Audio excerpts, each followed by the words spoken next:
নমস্কার বন্ধুরা, নলেজ কাল্টিভেটারে স্বাগত। আমি সুদীপ ঘোষ শুরু করেছি ক্লাস যেখানে পড়ার সাথে হাসি ফ্রি। আজকে একটা গুরুত্বপূর্ণ কারেন্ট টপিক নিয়ে আলোচনা করব, যা কম্পিটিটিভ এক্সামের কারেন্ট অ্যাফেয়ার্সে কিন্তু ভেরি ভেরি ইম্পর্টেন্ট, আর তার সাথে আমাদের সকলেরই কিন্তু জানা উচিত। আজকের আমাদের টপিক G7 সামিট 2024। তো G7 সামিট নিয়ে আমাদের অনেকেই আমরা শুনেছি। তো আজকের ভিডিওতে দেখে নেব G7 সামিট 2024 কোথায় হতে চলেছে, কোন কোন দেশ অংশগ্রহণ করতে চলেছে, আর এই G7 কি, আর তাই G7 গঠনের পেছনে কি ইতিহাস আছে, আর এইখানে ভারতবর্ষের ভূমিকা কি। তো ভিডিওটি ভালো করে দেখুন, আর ভিডিও সম্পর্কে আপনার কোনো মতামত থাকলে কমেন্ট বক্সে জানাবেন। তো আজকের আমাদের ভিডিওর টপিক G7 সামিট 2024, যেটা জানা যাচ্ছে যে আমাদের দেশের প্রধানমন্ত্রী তৃতীয়বার ক্ষমতায় এসেই কিন্তু তিনি বিদেশ সফরে গেছেন। ভারতবর্ষের প্রধানমন্ত্রী নরেন্দ্র মোদী G7 সামিট উপস্থিত থাকার জন্য ইটালিতে গেছেন, আর আমরা সেখানেই কিন্তু দেখছি যে তার ছবি কিন্তু আমাদের মিডিয়াতে সামনে এসছে। ইটালির যিনি প্রধানমন্ত্রী সুন্দরী সেই মেলোনির সঙ্গে হ্যান্ডশেক করছেন, এমনকি কোলাকুলি করছেন আমাদের প্রধানমন্ত্রী। 50তম G7 সামিট 2024 অনুষ্ঠিত হতে চলেছে। কোথায় অনুষ্ঠিত হতে চলেছে? ইটালির আপুলিয়াতে, যেটা অনুষ্ঠিত হবে এই 2024 13 থেকে 15 জুনের মধ্যে। আর ইটালি এই নিয়ে 7বার এই G7 সামিটকে অনুষ্ঠিত করছে বা হোস্ট করছে। আর এই যেহেতু ইটালি হোস্ট করছে, তাই এর চেয়ারপারসন বা প্রেসিডেন্ট হচ্ছে ইটালির যিনি প্রধানমন্ত্রী, অর্থাৎ সুন্দরী জর্জিয়া মেলোনি। এর আগের বছর অর্থাৎ 49তম G7 সামিট হোস্ট করেছিল জাপান। এটি হয়েছিল জাপানের হিরোশিমাতে। এখন G7 কি? জি মানে হচ্ছে গ্রুপ, আর 7 হচ্ছে 7টি দেশ বা 7 নেশন, অর্থাৎ 7 জন মেম্বার। G7 হলো 7 জন মেম্বারের একটি গ্রুপ, যারা নিজেদের উন্নতির জন্য অর্থনীতি, ইন্টারনাল সিকিউরিটি কিংবা ক্লাইমেট চেঞ্জ ও একাধিক বিষয়ে কিন্তু তারা আলোচনা করে বা সিদ্ধান্ত নেন। সেই গ্রুপই হচ্ছে এই G7 গ্রুপ। যেমন G20, ঠিক সেরকমই 7 জন মেম্বার নিয়ে গঠিত এই গ্রুপটার নাম হচ্ছে G7 গ্রুপ। এখন G7 গ্রুপে কয়জন মেম্বার আছে? 7 জন। সেই মেম্বারগুলি কে কে বা কোন কোন দেশ এই G7 গ্রুপে আছে, আর এই যে 2024 ইটালিতে এর সামিট অনুষ্ঠিত হচ্ছে, সেই সামিটে এই সমস্ত দেশের কোন কোন মেম্বাররা অর্থাৎ লিডাররা উপস্থিত থাকবেন তাও দেখে নেব। তার সাথে সেই সমস্ত দেশের আমাদের ক্যাপিটালগুলিও দেখে নেব, যা আমাদের কম্পিটিটিভ এক্সামে খুবই ইম্পর্টেন্ট। প্রথমেই ইটালি হোস্ট করছে, তাই ইটালির রাজধানী হচ্ছে রোম, আর ইটালির যিনি প্রধানমন্ত্রী তার নাম হচ্ছে জর্জিয়া মেলোনি, একটু আগেই বললাম। নেক্সট সেকেন্ড কানাডার রাজধানী অটোয়া আমরা জানি, আর কানাডার প্রধানমন্ত্রী হলেন জাস্টিন ট্রুডো।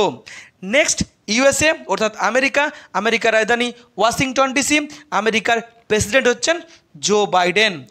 আর ফোর্থ UK অর্থাৎ ইংল্যান্ডের রাজধানী লন্ডন, আর ইংল্যান্ডের প্রধানমন্ত্রী হচ্ছেন ঋষি সুনাক।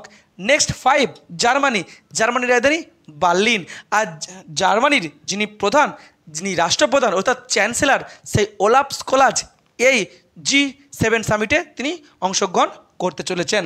6 ফ্রান্সের রাজধানী প্যারিস, আর ফ্রান্সের যিনি প্রেসিডেন্ট তার নাম হচ্ছে Emmanuel Macron. Last but not the least জাপানের রাজধানী টোকিও, আর জাপানের প্রধানমন্ত্রী হলেন ফুমিও কিশিদা। এই 7টি দেশ নিয়ে গঠিত হচ্ছে G7, অর্থাৎ এই 7 জনই হচ্ছে G7 এর পূর্ণ মেম্বার। আর এই যে 2024 G7 সামিট হচ্ছে, সেই G7 সামিটে কিন্তু এই সমস্ত দেশগুলির এই যে লিডার অর্থাৎ প্রেসিডেন্ট কিংবা প্রাইম মিনিস্টার বা চ্যান্সেলর, এনারা কিন্তু অংশগ্রহণ করতে চলেছেন। এই 7টি দেশ বাদেও G7 এর আরও একটি সদস্য আছে, যেটা হলো ইউরোপিয়ান ইউনিয়ন। কিন্তু ইউরোপিয়ান ইউনিয়ন কিন্তু ফুল ফ্লেজেড মেম্বার নয়, অর্থাৎ সম্পূর্ণ বা পূর্ণ মেম্বার নন, তাই এটা কিন্তু G7 রয়ে গেছে, G8 হয়নি। আর ইউরোপিয়ান ইউনিয়নের সদর দপ্তর খুবই ইম্পর্টেন্ট, বেলজিয়ামের রাজধানী ব্রাসেলস। আর ইউরোপিয়ান ইউনিয়নের বর্তমানে যিনি হেড আছেন তার নাম হচ্ছে চার্লস মাইকেল। এই 7টি দেশ হচ্ছে পূর্ণ মেম্বার, এদেরকে নিয়েই গঠিত G7। কিন্তু এবারের সামিটে 2024 সামিটে এই 7টি দেশের রাষ্ট্রপ্রধানরা ছাড়াও আরও কতকগুলি দেশের রাষ্ট্রপ্রধানদেরকে নেমন্তন্ন জানানো হয়েছে বা ইনভাইট করা হয়েছে, সেগুলো কিন্তু আমরা দেখে নেব। ফার্স্ট ইন্ডিয়া, ইন্ডিয়ার রাজধানী নিউ দিল্লি আমরা জানি, আর ইন্ডিয়ার prime minister Narendra Modi. Next Algeria, আলজেরিয়ার রাজধানী আলজাইরাস, আলজেরিয়ার প্রেসিডেন্ট হচ্ছেন আব্দুল মাজিদ টবৌনি।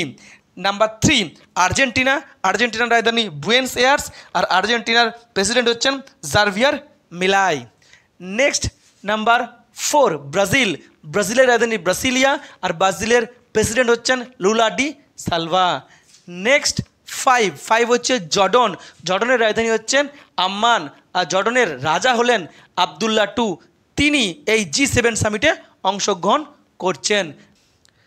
নেক্সট কেনিয়া, কেনিয়ার রাজধানী নাইরোবি, আর কেনিয়ার প্রেসিডেন্ট উইলিয়াম রুটো তিনিও কিন্তু উপস্থিত থাকছেন ইটালিতে। নেক্সট টিউনিসিয়া, টিউনিসিয়ার রাজধানী টিউনিস, টিউনিসিয়ার প্রেসিডেন্ট কিয়াস সায়েদ তিনিও কিন্তু থাকছেন এবারের G7 সামিটে। নেক্সট টার্কি, টার্কির ক্যাপিটাল আঙ্কারা, আর টার্কির প্রেসিডেন্ট হচ্ছেন রিসেপ এরদোগান। নেক্সট ইউক্রেন, ইউক্রেনের রাজধানী কিয়েভ, আর ইউক্রেনের প্রেসিডেন্ট হচ্ছেন ভ্লাদিমির জেলেনস্কি। নেক্সট ইউএই অর্থাৎ United Arab Emirates, United Arab এমিরেটসের ক্যাপিটাল হলো আবুধাবি, আর তার প্রেসিডেন্ট হলো Mohammed bin Zayed. Next Vatican City, Vatican City সব থেকে ছোটো দেশ, সে ভ্যাটিকান সিটির রাজধানী ভ্যাটিকান সিটি, আর ভ্যাটিকান সিটির যিনি হেড তিনি হলেন পোপ অর্থাৎ pope Francis. Last but not the least হচ্ছে মৌরিতানিয়া, এই মৌরিতানিয়া কিন্তু আফ্রিকান ইউনিয়নের হেড হিসাবে এই G7 সামিটে অংশগ্রহণ করতে চলেছেন। আর আমরা জানি আফ্রিকান ইউনিয়নের সদর দপ্তর হচ্ছে আদিস আবাবা, আর এই মৌরিতানিয়ার রাজধানী হলো নওয়াকচট, আর মৌরিতানিয়ার রাষ্ট্রপ্রধান হলেন মোহাম্মদ আওলাদ ওজাউনি। এই 12টি দেশ যারা G7 সদস্য নয় তাদেরকেও কিন্তু আমন্ত্রণ জানানো হয়েছে এই G7 সামিট 2024 ইটালিতে। এই যে 12টি দেশ, শুধু যে এদেরকে আমন্ত্রণ জানানো হয়েছে তা নয়, এছাড়াও কতগুলি ইন্টারন্যাশনাল অর্গানাইজেশনকেও কিন্তু G7 সামিট 2024-এ নেমন্তন্ন বা আমন্ত্রণ জানানো হয়েছে। যেমন আফ্রিকান ডেভেলপমেন্ট ব্যাংক, যে আফ্রিকান ডেভেলপমেন্ট ব্যাংকের সদর দপ্তর হচ্ছে আবিদজান, যেটা আইভরি কোস্টে অবস্থিত, আর আফ্রিকান ডেভেলপমেন্ট ব্যাংকের হেড হচ্ছে আকিনওয়ামি আডিসিনা। নেক্সট IMF অর্থাৎ International Monetary Fund, International Monetary ফান্ডের সদর দপ্তর হলো ওয়াশিংটন DC, আর ইন্টারন্যাশনাল মনিটারি ফান্ডের যিনি হেড আছেন ভেরি ভেরি ইম্পর্টেন্ট কারেন্ট অ্যাফেয়ার্সে Kristalina Georgieva. Next World Bank অর্থাৎ IBRD, ওয়ার্ল্ড ব্যাংকের সদর দপ্তর ওয়াশিংটন DC, আর ওয়ার্ল্ড ব্যাংকের হেড হচ্ছেন অজয় ভাঙ্গা যিনি একজন ভারতীয়। Next UNO United Nation Organization, UNO সদর দপ্তর আমরা জানি হেডকোয়ার্টার হলো নিউ ইয়র্কে, আর ইউএনওর এখন যিনি হেড আছেন তার নাম হচ্ছে অ্যান্টনিও গুতেরেস। আর নেক্সট হলো ইকোনমিক কোঅপারেশন ডেভেলপমেন্ট, যার সদর দপ্তর হলো প্যারিসে, আর এই ইকোনমিক ডেভেলপমেন্ট কোঅপারেশনের হেড হলেন মিথিয়াস কোরম্যান। এই 5টি ইন্টারন্যাশনাল অর্গানাইজেশনকেও কিন্তু আমন্ত্রণ জানানো হয়েছে এই 2024 G7 সামিট, যেটা ইটালিতে অনুষ্ঠিত হচ্ছে। এখন এবছরের অর্থাৎ 2024-এর অর্থাৎ 50তম G7 সামিটের এজেন্ডা কী বা কোন মূল মূল বিষয়ের উপরে কিন্তু আলোচনা হতে চলেছে সেটা কিন্তু সবথেকে গুরুত্বপূর্ণ। 2024-এর মেন যে এজেন্ডাগুলো, যার মধ্যে একটি হলো ক্লাইমেট চেঞ্জ। আমরা জানি ক্লাইমেট চেঞ্জ এই সময়ের সবথেকে গুরুত্বপূর্ণ বিষয়, কারণ এই পরিবেশ দূষণ বা গ্লোবাল ওয়ার্মিংয়ের ফলে কিন্তু জলবায়ু পরিবর্তন হচ্ছে, আর তার ফলে কিন্তু আমাদের উপর একটা ব্যাপক এফেক্ট পড়ছে। সেটা কিন্তু সবথেকে গুরুত্বপূর্ণ টপিক হিসাবে এখন আলোচনা হতে চলেছে G7 সামিটে। এছাড়া ইকোনমিক সিকিউরিটি অর্থাৎ অর্থনীতি নিয়ে আলোচনা হবে। মিডল ইস্টে অর্থাৎ মিডল ইস্টে যে ঘটনাগুলো ঘটছে, ইসরায়েলের সঙ্গে প্যালেস্তাইন, ইসরায়েলের সাথে ইরানের যে যুদ্ধ, সেই নিয়েও কিন্তু আলোচনা হবে। নেক্সট AI অর্থাৎ আর্টিফিশিয়াল ইন্টেলিজেন্স, যা বর্তমানে সবথেকে গুরুত্বপূর্ণ এবং চাহিদাপূর্ণ বিষয়, সেই নিয়েও কিন্তু বিশ্বের তাবড় যে রাষ্ট্রপ্রধানরা আছে তারা কিন্তু আলোচনা করবেন। নেক্সট হচ্ছে রাশিয়া ইউক্রেন যুদ্ধ, অনেক দিন ধরে চলছে, রাশিয়ার জন্য ইউক্রেনের প্রচুর ক্ষতি হয়েছে, সেটাও কিন্তু এখানে আলোচিত হবে। এবং এটা কিন্তু একটা খুব গুরুত্বপূর্ণ বিষয়, একটু পরেই বলবো যে রাশিয়া কিন্তু একসময় এই G7-এর সদস্য ছিল, কিন্তু তাকে পরবর্তী ক্ষেত্রে সাসপেন্ড করা হয়েছে। আর সেখানেও কিন্তু একটা গুরুত্বপূর্ণ বিষয় এখানে লুকিয়ে আছে। তখনও যখন সাসপেন্ড করা হয়েছিল তখনও কিন্তু রাশিয়া ইউক্রেনের মতো অন্য একটি প্রদেশকে আক্রমণ করেছিল, সেই অপরাধের জন্যই কিন্তু তাকে সাসপেন্ড করা হয়েছিল। আর কি বিষয়ে আলোচনা হবে? এনার্জি সবথেকে গুরুত্বপূর্ণ, সৌরশক্তি বা অপচলিত শক্তি, এগুলো নিয়ে আলোচনা করা হবে। আর মাইগ্রেন্টস নিয়ে আলোচনা হবে। এখন G7, এই G7-এর ইতিহাস কী বা G7 কীভাবে প্রতিষ্ঠা হলো তাও কিন্তু আমাদের খুবই গুরুত্বপূর্ণ। G7 কি? গ্রুপ অফ নেশন, বললাম যে 7টি দেশের বা 7 জন সদস্যের একটি সংগঠন অর্থাৎ গ্রুপ, যাদের মূল কাজ হচ্ছে প্রতি বছর একটা অ্যানুয়াল মিটিং করা। অ্যানুয়াল মিটিং করায় নিজেদের এই দেশগুলির উন্নতির জন্য যে সমস্ত নীতি নির্ধারণ করতে হয়, অর্থাৎ অর্থনৈতিক নীতি নির্ধারণ করতে হয়, ইন্টারন্যাশনাল সিকিউরিটি নীতি নির্ধারণ করতে হয়, কিংবা তাদের ব্যবসা বাণিজ্য নীতি নির্ধারণ করতে হয়, এই সমস্ত তারা নীতি নির্ধারণ বা পলিসি মেকের জন্য প্রতি বছর তারা একটা অ্যানুয়াল মিটিং করে, যেটাকে আমরা বলছি সামিট, যেটা এবছর হচ্ছে ইটালিতে। এবং এটা কীভাবে প্রতিষ্ঠা হলো সবথেকে গুরুত্বপূর্ণ, সালটা ছিল 1973 সাল। যেই 1973 সালে বিশ্বজুড়ে একটা তেলের সংকট দেখা দিয়েছিল বা একটা অয়েল ক্রাইসিস দেখা দিয়েছিল, সেই অয়েল ক্রাইসিসকে আটকানোর জন্য বা সমাধান করার জন্য বা আগামী দিনে যাতে এই অয়েল ক্রাইসিসের জন্য অর্থনৈতিক বিপর্যয় না ঘটে, সেজন্য 6টি দেশ মিলে প্রথমে কিন্তু একটা মিটিং শুরু করে নিজেদের উন্নতির জন্য, যাতে অর্থনৈতিক ক্ষতি আগামী দিনে মেটানো যায় বা আটকানো যায়। এই 6টি দেশ হচ্ছে USA অর্থাৎ আমেরিকা, UK অর্থাৎ ইংল্যান্ড, জার্মানি, ফ্রান্স, জাপান আর ইটালি। এই 6টি দেশ নিয়ে কিন্তু 1973 সালে প্রথম একটা মিটিং হয়। আর তারপরে তাদের যে বাৎসরিক যে এই যে সামিট, প্রতি বছর যে তারা মিলিত হবে নিজেদের অর্থনৈতিক নীতি নির্ধারণ করবে, সেটা কিন্তু প্রথমবার হয়েছিল 1975 সালে ফ্রান্সের প্যারিসে। তাই 1975 সালকেই কিন্তু এই G7-এর প্রতিষ্ঠা সাল ধরা হয়। এখন ছিল কি G6। এরপরে 1976 সালে কানাডা কিন্তু যোগদান করে। কানাডা যোগদান করার পরে এটা G6 থেকে হয়ে যায় G7, তখন থেকেই নাম হয়ে যায় G7। পরবর্তী ক্ষেত্রে রাশিয়া 1997 সালে এখানে যোগদান করে, তখন কিন্তু এর নাম G7 থেকে 8 জন সদস্য, তাই G8 হয়ে যায়। কিন্তু 2014 সালে রাশিয়া ক্রিমিয়া অ্যাটাক করে, আর ক্রিমিয়া অ্যাটাক করার পরেই কিন্তু এই যে সমস্ত দেশের রাষ্ট্রপ্রধানরা আছে তারা কিন্তু নড়ে চড়ে বসে এবং রাশিয়াকে এই G7 থেকে তারা সাসপেন্ড করে, অর্থাৎ রাশিয়াকে 2014 সালে বের করে দেওয়া হয় বা রাশিয়া বেরিয়ে যায়। তার ফলে যে G8 হয়েছিল রাশিয়া যোগদানের পরে, রাশিয়া যখন চলে গেল তখন সেটা আবার G8 থেকে হয়ে গেল G7।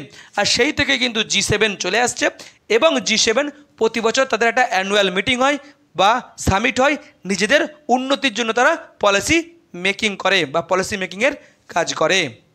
এখন ভারতবর্ষ তো এই G7-এর সদস্য নয়, শুধুমাত্র আমন্ত্রিত হয়ে গেছে ইটালিতে। তাহলেও কেন আমাদের সবারই চোখ নরেন্দ্র মোদীর উপরে আছে বা গোটা বিশ্বের চোখ নরেন্দ্র মোদীর উপরে আছে? ভারতের তো সদস্য নয়, তাহলে ভারতের তো এখানে কোনো দামই নাই, শুধুমাত্র নিমন্ত্রণ খেতে গেছে, তা নয়। বিষয়টা কিন্তু অন্যভাবে দেখতে হবে। ভারত G7-এর সদস্য নয় ঠিকই, তবু ভারতের এখানে ইম্পর্টেন্স আছে, কারণ ভারত G7-এর সদস্য নয়, ঠিক কথা, কিন্তু যে G20 গ্রুপ আছে অর্থাৎ 19টা দেশ, তার সঙ্গে ইউরোপিয়ান ইউনিয়ন, এখন আবার আফ্রিকান ইউনিয়ন যোগদান করেছে, সেই G20-র কিন্তু সদস্যদের মধ্যে ভারত একটা গুরুত্বপূর্ণ সদস্য। আর এই G7-এ যে 7টা দেশ আছে, Italy, Canada, USA, UK, Germany, Japan, France, এই 7টা দেশই অর্থাৎ G7 কিন্তু এই 7টা দেশই কিন্তু আছে G20-তে। অর্থাৎ G20-তে যে 19টা দেশ আছে তার মধ্যে একটা হচ্ছে ভারত, আর এই 7টা দেশ মোট 8টা দেশ। অর্থাৎ যেহেতু G7-এর 7টি দেশ G20-তে খুব গুরুত্বপূর্ণ ভূমিকা গ্রহণ করে, তাই ভারতবর্ষ এখানে কিন্তু, আর ভারতবর্ষ G20-তে গুরুত্বপূর্ণ ভূমিকা গ্রহণ করে, তাই ভারতবর্ষের কিন্তু গুরুত্ব আছে এই G7-এ কী হচ্ছে সেটা কিন্তু এফেক্ট পড়তেই পারে G20-তে। এই হলো আজকের ভিডিও শেষ করার আগে আপনাদের জন্য একটি প্রশ্ন, এবারের G20 সামিট কোথায় অনুষ্ঠিত হবে? ভিডিওটি এখানে শেষ হলো। ভিডিওটি যদি ভালো লাগে অবশ্যই লাইক, কমেন্ট, শেয়ার এবং চ্যানেলটি সাবস্ক্রাইব করতে ভুলবেন না। আবার দেখা হবে নতুন একটি ভিডিওতে। ততক্ষণ পড়তে থাকো, হাসতে থাকো।